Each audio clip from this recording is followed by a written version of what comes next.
salah satu pelajar dari SMKN 1 Lembah Gumanti dan berkedudukan di kelas 10 OTPA.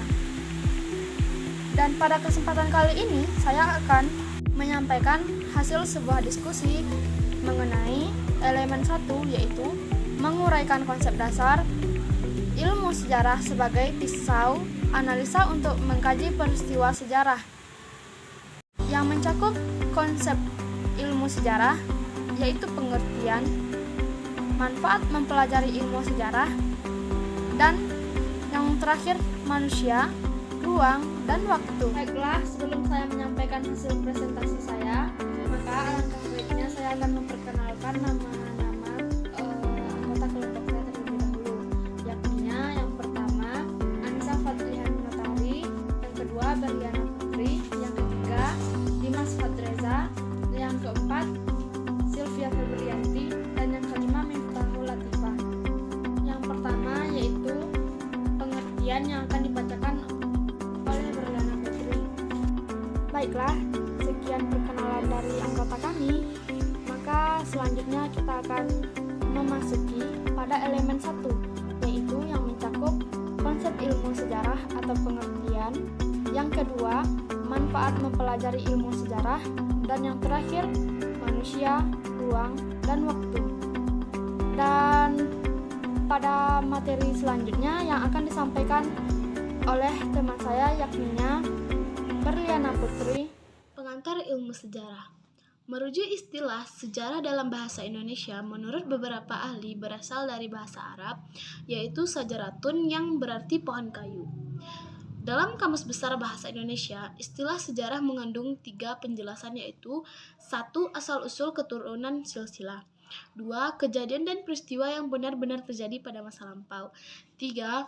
Pengetahuan atau uraian tentang peristiwa dan kejadian yang benar-benar terjadi dalam masa lampau. Sedangkan dalam bahasa Inggris, istilah sejarah dinyatakan dalam kata history. Berdasarkan Kamus Cambridge, history adalah kajian atau catatan tentang peristiwa yang terjadi pada masa lampau, berupa peristiwa dalam kurun waktu tertentu suatu negara atau subjek lain. Dalam bahasa Yunani, sejarah berasal dari kata historia yang memiliki arti orang pandai. Sejarawan E.H. Carr tahun 1982 berpendapat sejarah adalah suatu proses interaksi yang berkelanjutan antara sejarawan dan fakta-fakta yang dimilikinya. Sejarah adalah suatu dialog yang abadi antara masa sekarang dan masa lampau. Lalu, menurut Jackson Despil Vogel tahun 2005, sejarah adalah catatan tentang masa lalu secara sederhana. Pengertian sejarah sebagai ilmu adalah mempelajari peristiwa, orang, negara, atau kehidupan yang terjadi pada masa lalu. Menurut sejarawan Kunto Wijoyo, kajian ilmu sejarah bukan mitos, karena ilmu sejarah mempelajari peristiwa yang sungguh terjadi dan nyata. Keberadaan ilmu sejarah bisa dilacak sampai abad ke-5 SM melalui kehadiran karya Herodotus 448 SM sampai 425 SM yang berjudul History, tentang sejarah perang Yunani dan Persia. Mengapa perlu mempelajari ilmu sejarah? Setelah membaca materi tentang sejarah, baik dari SD sampai SMP, serta melakukan berbagai aktivitas, tentu kalian menemukan manfaat dari belajar ilmu sejarah. Yang dicarikan dari berbagai sumber kegunaan sejarah adalah A. Menjelaskan bagaimana manusia dan tindakan mereka mungkin dipengaruhi oleh situasi politik atau masalah ekonomi atau kondisi geografis. B. Memberikan pemahaman bahwa orang-orang pada masa lalu mungkin tidak memiliki nilai yang sama seperti yang kita miliki saat ini. C. Mengenal siapa diri kita sebagai pribadi dan mengenal siapa kita secara kolektif, sebagai bagian dari suatu kelompok, masyarakat, dan bangsa. D. Memahami memori dan tradisi yang diwariskan oleh generasi sebelumnya ke generasi mendatang, hingga bagaimana sejarah membentuk kondisi kita saat ini. E. Menumbuh kembangkan kecakapan berpikir kritis, kreatif, imajinatif, dan relatif. F. Menumbuh kembangkan kecakapan ilmiah, seperti mencari sumber heuristik, memilah sumber verifikasi, dan menganalisis sumber sejarah interpretasi. Ruang dan waktu dalam sejarah. Manusia sebagai penggerak pelaku dan saksi sejarah. Sejarah dalam dimensi ruang dan waktu. Dalam ilmu sejarah, dimensi ruang atau spesial meraju pada tempat suatu peristiwa terjadi.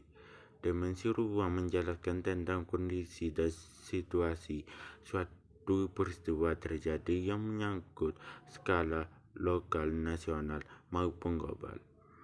Dimensi waktu meraju pada kapan suatu peristiwa terjadi. Dimensi waktu menyangkut berapa detik, jam, hari, minggu, dan bulan, tahun, bahkan abad pada masa lampau yang menunjukkan kapan suatu peristiwa terjadi.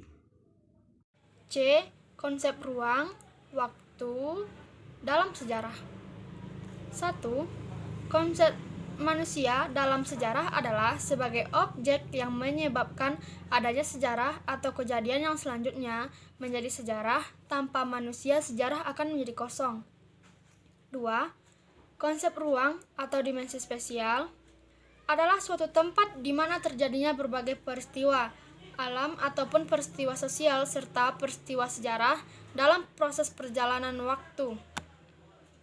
Berikut secara umum penjelasan konsep ruang dalam mempelajari sejarah. A.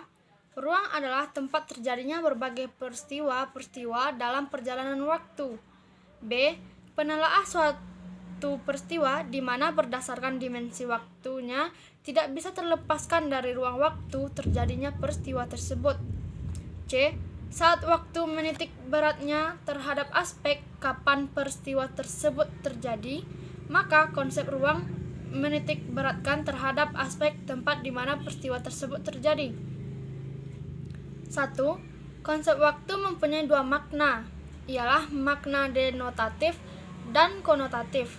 Makna waktu secara denotatif ialah suatu kesatuan. Berikut merupakan konsep waktu dalam mempelajari sejarah yang ada. Masa lampau itu sendiri ialah sebuah masa di mana sudah terlewati. B. Masa lampau itu bersifat terbuka serta berkesinambungan. C. Sejarah bisa digunakan sebagai modal awal untuk bertindak di masa kini atau sebagai acuan untuk perencanaan masa yang akan datang. Untuk perencanaan masa yang akan datang, ada 4 konsep waktu dalam sejarah, yaitu perkembangan, keseimbangan, penanggulangan, dan perubahan. Yang pertama, perkembangan. Masyarakat yang mengalami perkembangan akan membawa bentuk yang lebih relevan. Contohnya, demokrasi Amerika yang mengalami perubahan akibat bentuk struktur. Yang kedua, keseimbangan. Kecenderungan masyarakat dalam mengadopsi cara-cara lama menjadikan dasar keseimbangan sejarah dari masa lalu. Contohnya, sistem partai yang menyerupai sistem kerajaan masa lalu. Yang ketiga, penanggulangan. Peristiwa yang terulang-ulang kembali untuk masa berikutnya, contohnya Langsir Presiden Soekarno yang berlatar belakangan aksi demonstrasi. Yang keempat, perubahan. Peristiwa perubahan yang terjadi dalam bentuk masyarakat secara besar-besaran biasanya dipengaruhi dari bentuk luar.